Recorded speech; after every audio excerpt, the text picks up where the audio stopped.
let's turn to some of the kind of more newsy items from the West that are accomplices in this genocide, um, including this like new iteration of some like AI driven. I mean, it's so dystopian. It's like, I mean, I have Philip K. Dick novels behind me that you know.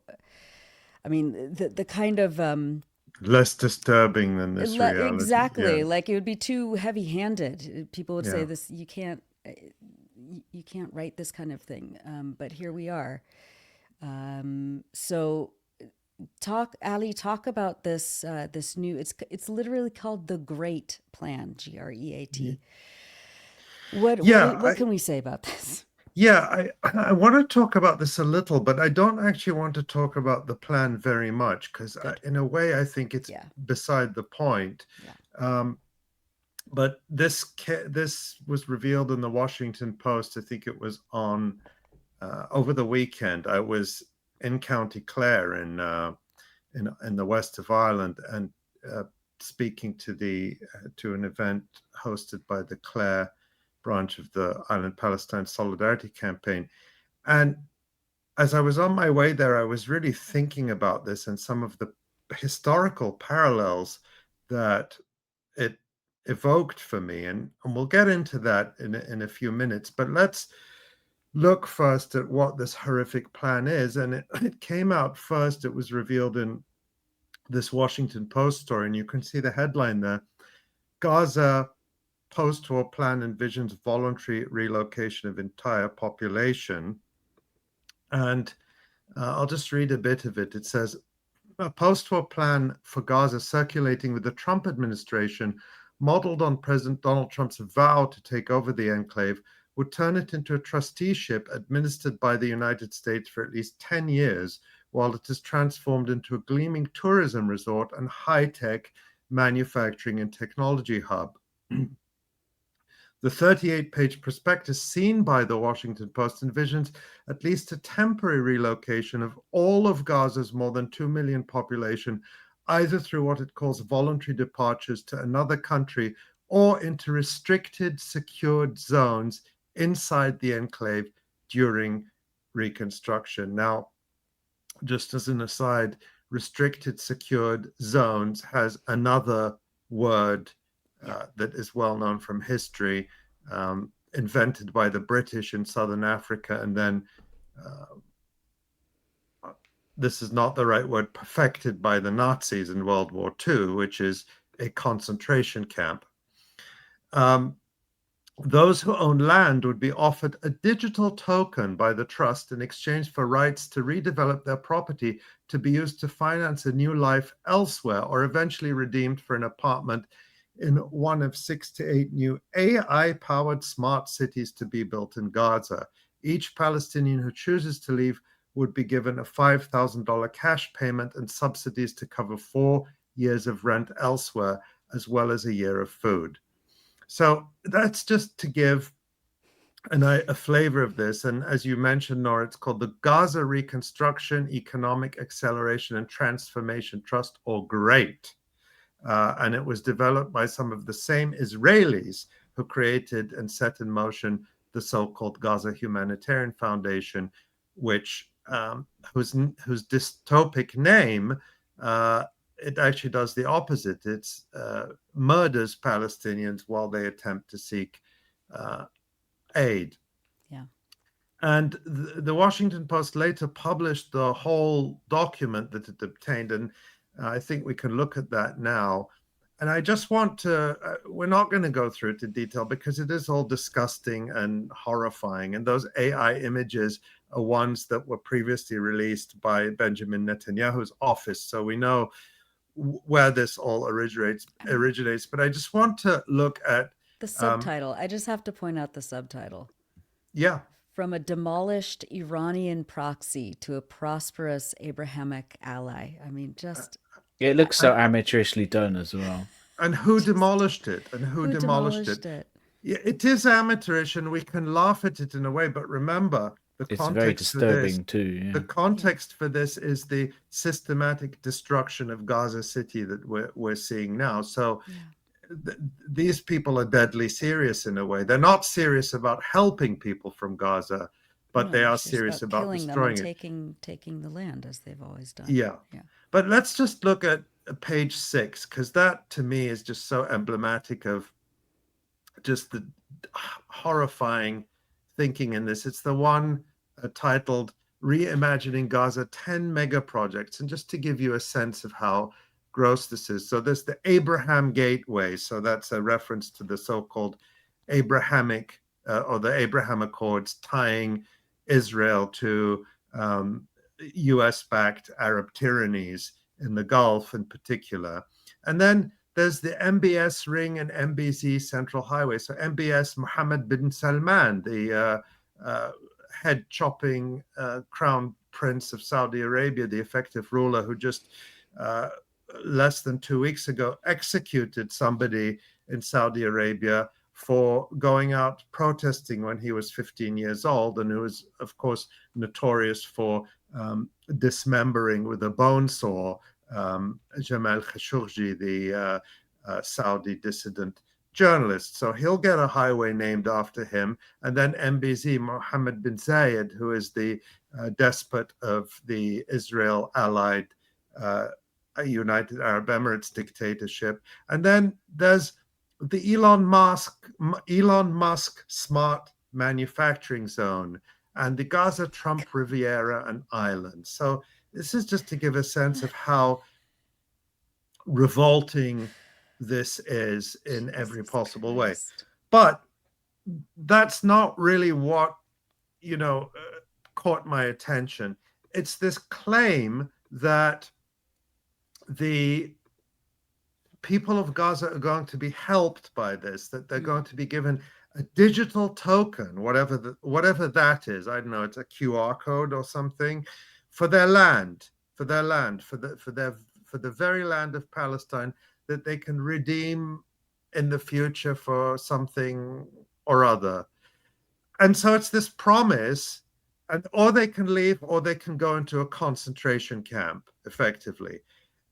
It's this promise of something in the future while they're being murdered now. And what it reminded me of when I read this immediately is something that Asa has reported on. I'm going to ask Asa to talk about this, but just in brief, it reminds me of the notorious episode of Rezo Kastner during World War II. He was a senior Zionist organization operative in Hungary who collaborated with the Nazis, with Adolf Eichmann, and his collaboration involved lying to the Jews in the ghettos in Hungary and telling them, look, you're going to be resettled in greener pastures. And so get on the trains because you're going to be taken to a better place. And in fact, they did board the trains and they were taken to Auschwitz and murdered. 500,000 Jews in Hungary. That's what came to mind. Asa, why don't you talk a little bit more about this episode to give people context for this comparison? I could talk about that just very, very quickly on the digital token. It does say in the PDF of this the plan that was leaked to the Washington Post that they talk about developing a blockchain registry. So this is like crypto bro, kind of nonsense basically. Yes. So Hungary in 1944, in March 1944, towards the end of the Second World War, and towards the end of in the final phase of the Holocaust, Nazi Germany invaded Hungary, and before that they'd had an alliance with a kind of puppet dictator, but in March 1944 they invaded Hungary. And what you've got to remember is, of course, now the Holocaust is very well documented, but actually it was at the time it wasn't known. It wasn't known by many people of what was actually happening. It was clear that the Jews were being oppressed by the Nazis, but in terms of a systematic eradication, deliberate genocide of the Jewish people of Europe that wasn't very widely known about. But someone who did know about it was this man you mentioned, Ali, Rezo Katzner, also known as Rudolf Katzner. And he was a local leader of the Zionist movement in Hungary. And he made a deal. Long story short, you can read about this in Tony Greenstein's book, Zionism During the Holocaust. I've got a chapter in my book which touches on it as well. Um, Long story short, he made a deal with Adolf Eichmann, who was later executed as a war criminal, and it was one of the that's Tony Greenstein's book. Thank you, Tamara. He was later executed as a war criminal, but Katzner made a deal with him to essentially deceive the Jewish community in Hungary into going to the death camps. And the way they did that was what you have to remember is this is 1944, just the year before there'd been a massive uprising in the Warsaw Ghetto. The ghetto that the Jews in Poland had been driven into, where they were being oppressed and where they were being deported to death camps. There was an uprising. There was an armed uprising by the Jewish armed groups in the Warsaw Ghetto. It was defeated, but the Nazis wanted to make sure that didn't happen again, because what was happening, of course, was the Red Army was advancing from the east. And so, what was necessary for Katzner to do was, and what he made a deal with the Nazis to do, was to deceive the Jewish community in Hungary and say, you'll be relocated safely within Hungary to work camps. And his men actually sent out postcards, like fake postcards of people, of Jewish people who were living happily in these work camps in Hungary, where actually what happened was they were then deported to Auschwitz, the notorious death camp, and the result was that 500,000 Hungarian Jews were systematically massacred and added to the death toll of the Holocaust.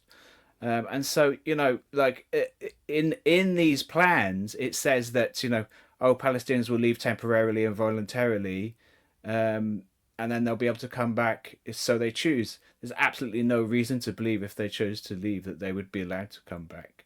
So it is incredibly reminiscent of that episode from World War II history. Yeah. John, I want to get your 2 cents on this as well. Because this plan is absurd and ridiculous, but it's also, it also assumes that Palestinians are going to surrender, that they're going to accept these digital blockchain. I don't even it's so ridiculous. And then they'll accept either these $5,000 cash payments to leave their home. What does this assume, and how are you looking at this? Well, in one of those slides, one of the slides showed the collapse of the economy in Gaza. And it's very notable because they mark it and it says that the collapse began with the election of Hamas. Well, that collapse was imposed. It was a blockade, a siege that dismantled the economy of the Gaza Strip. And the World Bank at the time called it the greatest economic collapse in modern history, because the same genocidal supporting countries that are doing their thing today did it back then. And when Hamas won a free and fair election, they blockaded the Gaza Strip and destroyed the economy. And they put it in that slideshow as if this is like, look, it's proof that, Hamas destroyed the economy. So now we give them digital tokens. And it's just, it's really a sinister whole program. I mean, the thing that I would say about it is like, Gaza needs a port. There's a port in this plan.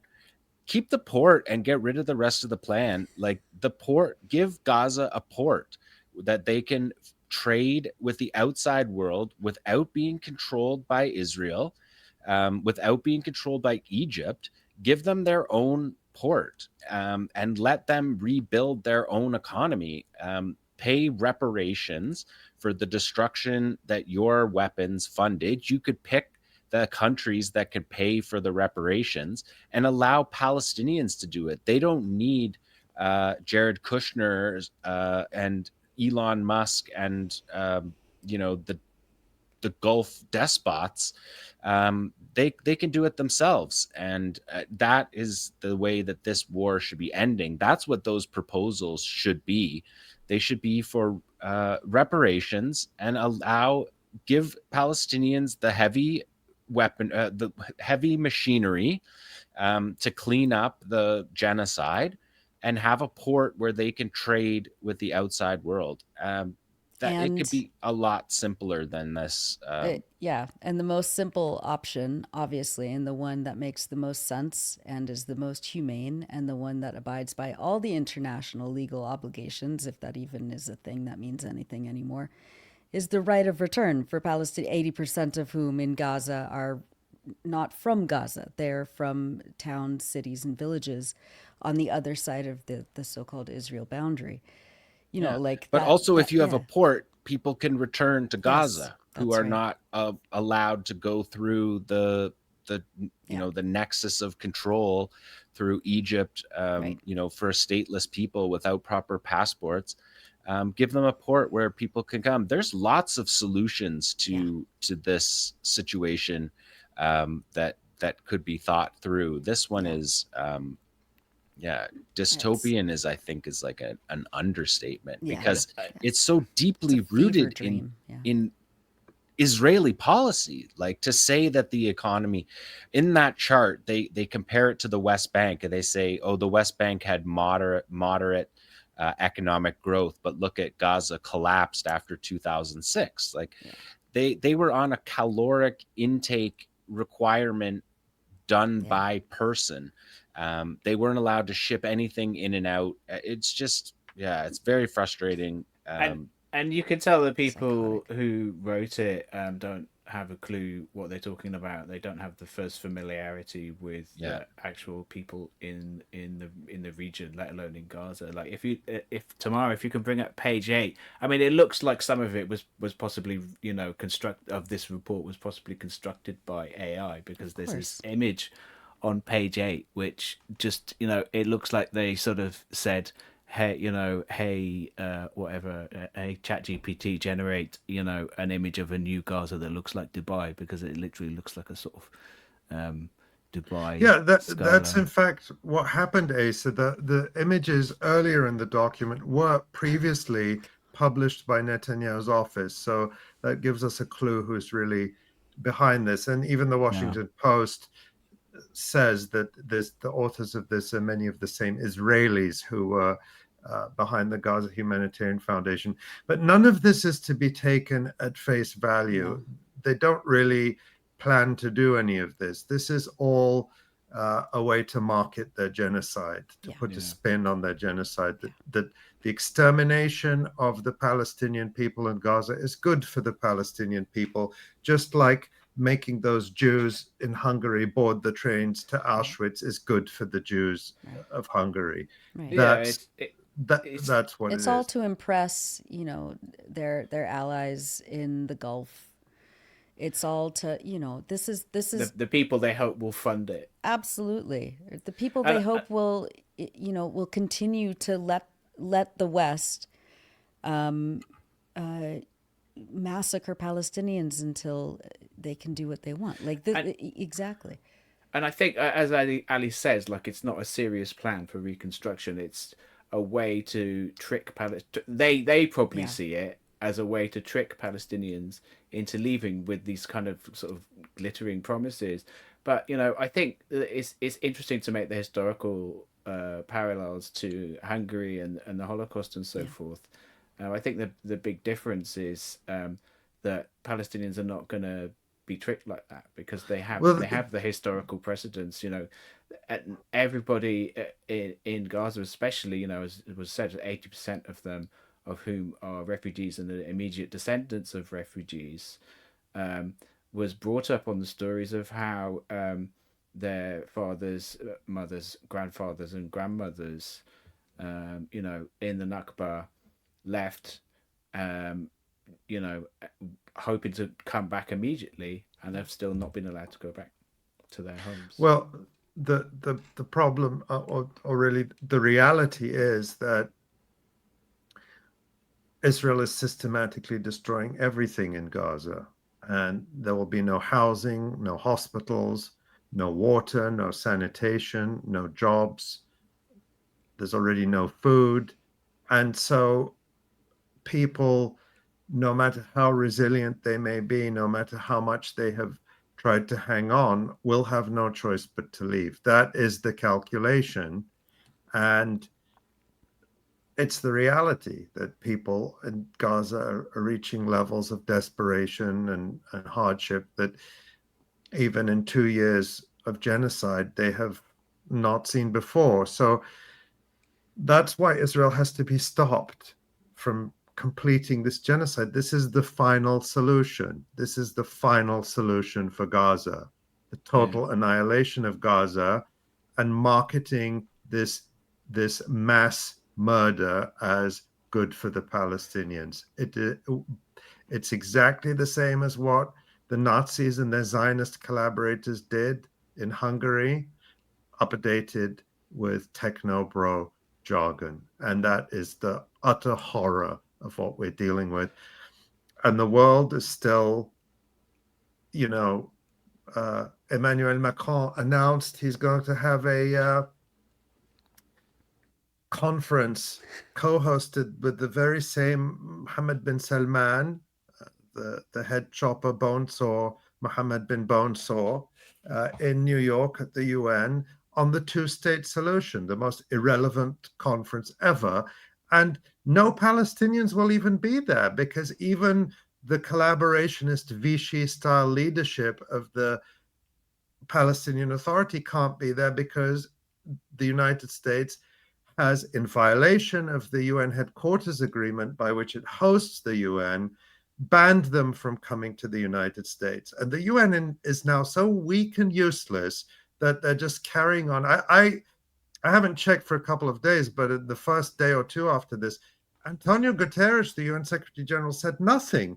This means the end of the UN as a sovereign international entity. Yes. If Marco Rubio can decide which world leaders come to the UN, and many have been recalling the precedent in 1988 when Yasser Arafat was going to the UN General Assembly as the head of the Palestine Liberation Organization to address it.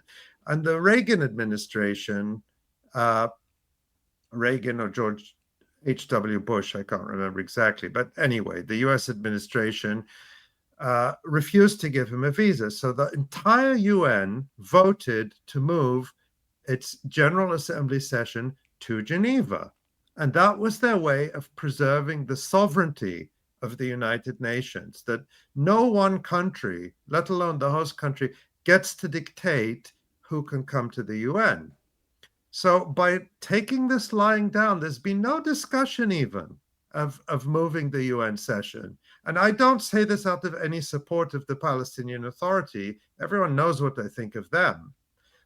The point is about the UN sovereignty, that the state of Palestine is recognized by UN institutions. It's a member state, an observer member state, but it's a full member of many UN institutions, including the International Criminal Court. And Marco Rubio said that the recognized head of this so-called state of Palestine can't come to the UN. And they just shrug. Well, it means the UN is nothing. It means it's now subservient to the US State Department. So it's all a parade of shame and complicity and vileness that defies description. disgusting. Talk about a two-state solution. The only reason to talk about that is to preserve Israel as a racist, so-called Jewish state. I don't accuse true faithful Jews of having anything to do with this entity.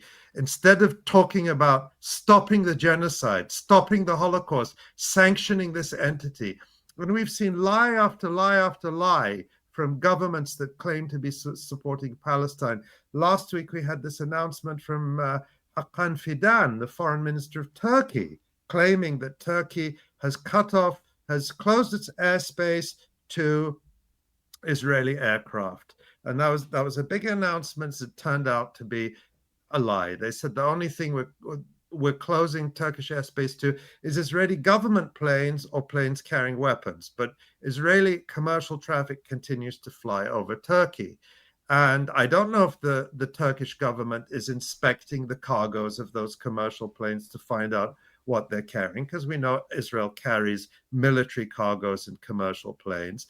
And we know that the oil that Israel relies on to fuel the jets and the bulldozers and the tanks that are carrying out this genocide flows from Azerbaijan across Turkish territory and then is taken to Israel. And Turkey hasn't stopped that either. We saw this announcement while I was in Ireland that the Irish Central Bank was going to give up its role of being the key facilitator of the sale of Israel bonds within the European Union. And people welcome that as an important victory for the demands of the Irish people to stop the Irish state's complicity in this genocide. But I was very saddened to see that this morning the Irish-Palestine Solidarity Campaign had issued a statement calling this out as a sham, that the Irish Central Bank really just is repackaging its involvement in order to conceal it. And I'll just ask Tamara to put up this statement so people can see what I'm talking about. And there's the IPSC statement saying that it condemns the central bank's duplicitous offshoring of complicity in Israel's genocide, and that really it's just smoke and mirrors. So, but it does show that the Irish state and its institutions are aware that the Irish people are utterly horrified by their government's complicity in this Holocaust, and they're trying to cover it up. But I know the people of Ireland will not take this lying down. They'll continue to escalate their nationwide campaign to end the Irish state's complicity in this Holocaust. And that's what people in every state should be doing. And it's just, that's what, if Israel isn't paying a price for this Holocaust, it's not going to stop. And the resistance on the ground are making Israel pay a price militarily, but it has to pay a price economically, diplomatically. This pariah, this murderous entity, has to be isolated in every way possible from the rest of humanity.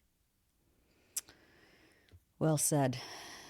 No notes. Thank you so much, Ali. Can I add yeah. one quick thing just to say, Tamara, if you could put the Nazi collaborator story on the screen, if people want to read more about the whole 𝐤𝐤𝐄, the history of the 𝐤𝐤𝐄 collaboration with the Nazis, read this as well as Tony Greenstein's book that we mentioned earlier. You can read this article that we published back in 2021, which has a kind of potted history of the whole thing in it there. Why is Owen Jones defending a Nazi collaborator? You can read more about Rudolf Kastner there. Thanks, Asa.